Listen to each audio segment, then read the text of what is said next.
Figure it out.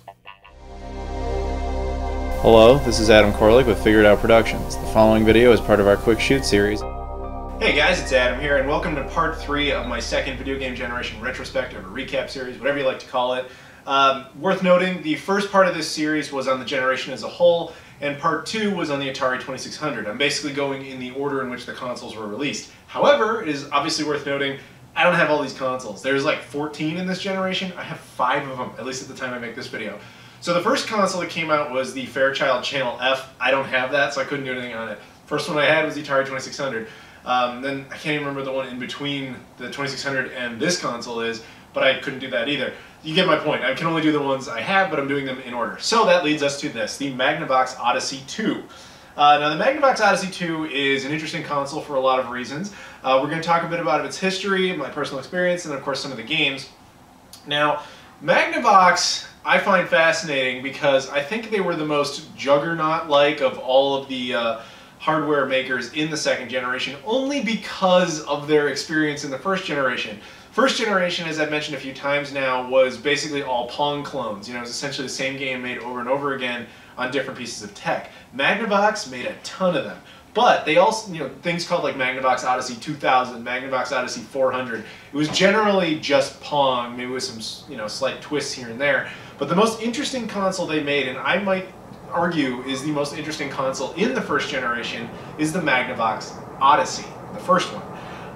And the reason for that is the Magnavox Odyssey wasn't just basically a circuit board with plastic around it like most of them were.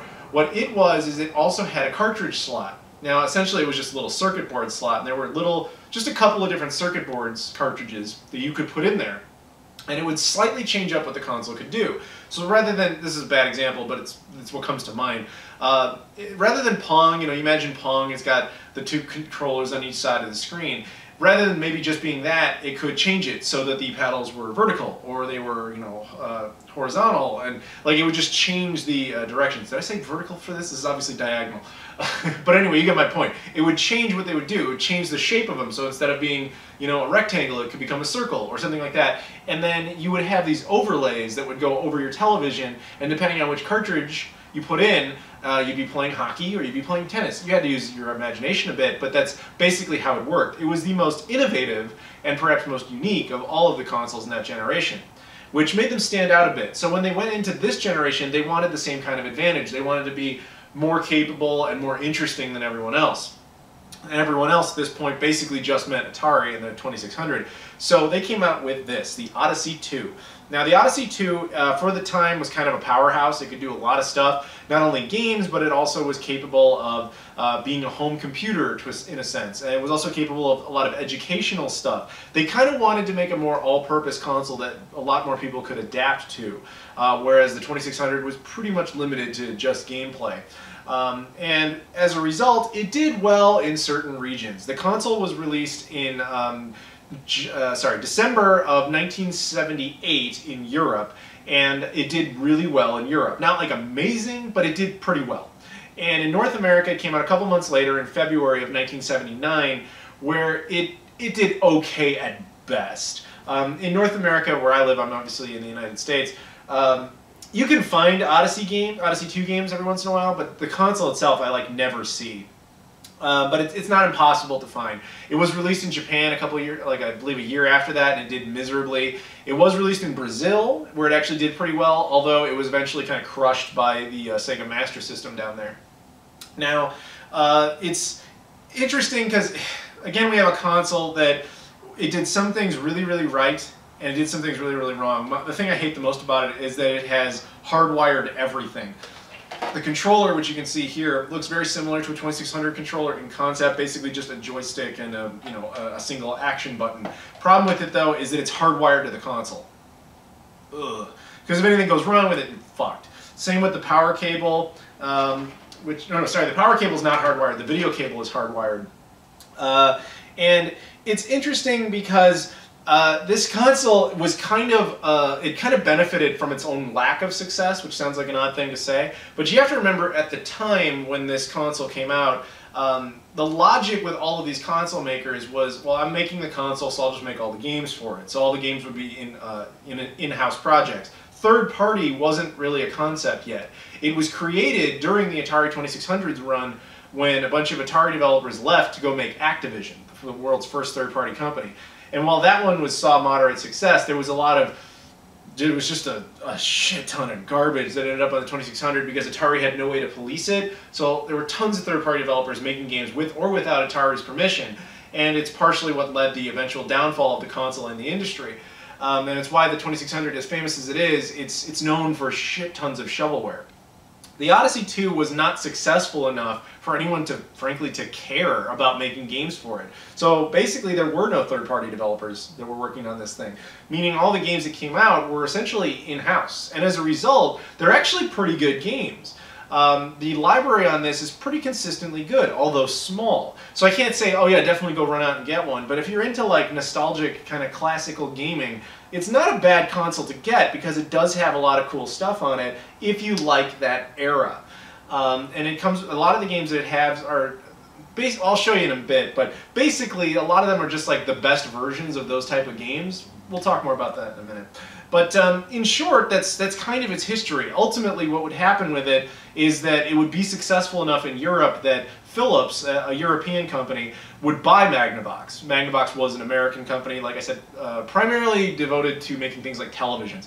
But Philips wanted to get more into video games, so by acquiring them, they basically had them both work together to make this other console. I'll show a picture of it here.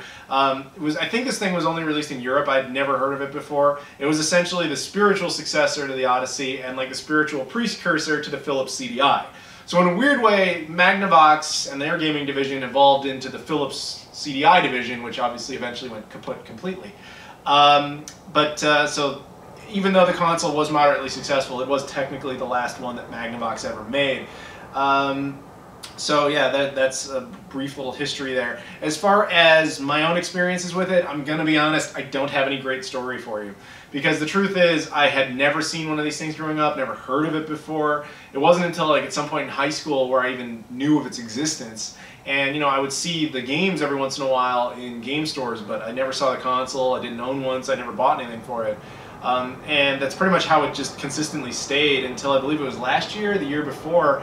I was contacted by a very generous individual who had this in the box, as you can see, as well as an Odyssey 400 also in the box, one of the first-gen consoles. And he basically said, like, I'm just going to trash these if you don't want them. I'm planning on sending them to you, but if you don't want them, that's where they're headed. So I was like, dude, don't throw them away. Sure, I'll take them.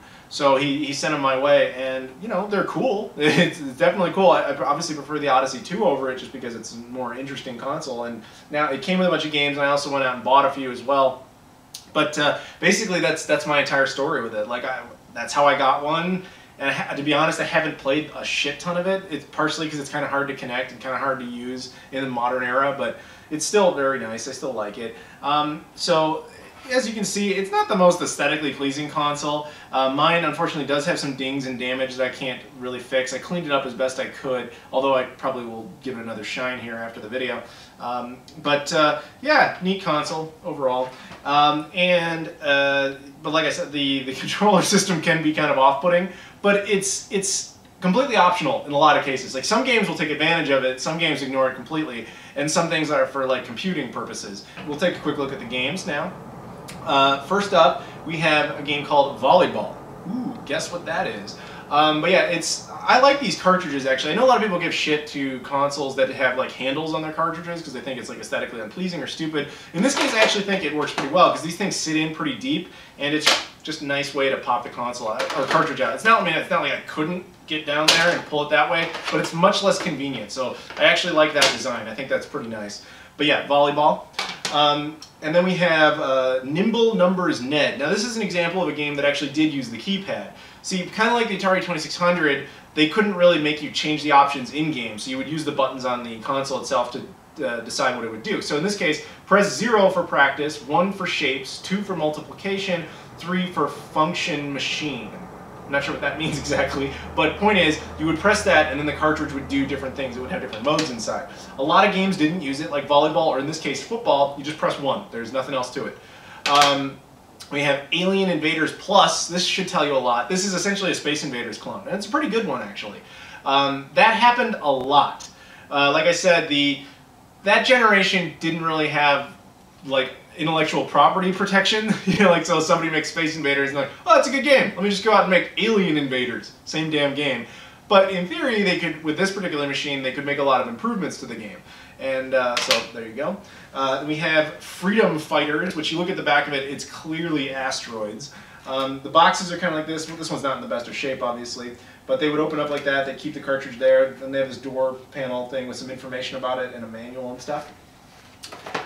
Casey Munchkin, which was actually Mark from Classic Game Room recommended this game very highly. My copy's in really good shape. It's like the most common game, which is great because it's not that hard to find in good condition. It's Pac-Man. It's just Pac-Man, but it's a much better version of Pac-Man. In fact, if you were the kid who had the Odyssey 2 and you wanted Pac-Man, you got this, I guarantee you were happier than the kid with the 2600 who ended up with that copy of Pac-Man, because this is a much better version of that game. And we have, like, this is a multi-cart called Speedway, Spinout, and Crypto Logic that consists of a racing game, some sort of letters game, and something else. Looks kind of like Snake, but I could be wrong. Then we have Blockout Breakdown, which is Breakout. In fact, I mean, they use the two words, block out and break down. It's Breakout. It's the same game. It's, you know, there's blocks and lines at the top of the screen, and the little ball comes down, and you have to knock it up there and knock out all of the parts. It's the same damn game. Bowling and Basketball. And then finally, Cosmic Conflict, which looks a lot like Combat meets Star Wars Arcade. So you might have noticed in there that a lot of those games are just repeats of Atari's greatest hits, and that's definitely true. And one could argue that because of that, it's just like some shitty clone console. But I would argue that a lot of the versions of these games are actually better than what you would get on the 2600. So if you were that kid, you might have, even though the games were different names or whatever, you probably got basically the same experience, but you probably got it a little better. You didn't have the name recognition, but you did have the more fun experience in a lot of ways. So I am kind of sad for myself, because I would have liked to have tried this when I was younger. It would have probably meant more to me than it would now. But that said, I still think it's a pretty cool console, and I'm really happy to have one, especially because, like I said, to this day, I still haven't actually seen one for sale like anywhere. It's not, again, it's not like impossible to find or anything. It's just in North America, you don't see them very often. Although, again, I'm sure if I really wanted to, I could probably track one down. But hey, I got one in the box. I got a bunch of cool games for it, and that's really sweet. So, yeah, that's it, guys. That's the Magnavox Odyssey 2 in a nutshell. Please stay tuned to the next video, which I believe will be the ColecoVision, or possibly the Intellivision. I suddenly can't remember. I'll put the correct one right in front of me. So, regardless, thank you very much for watching. I'll see you all later.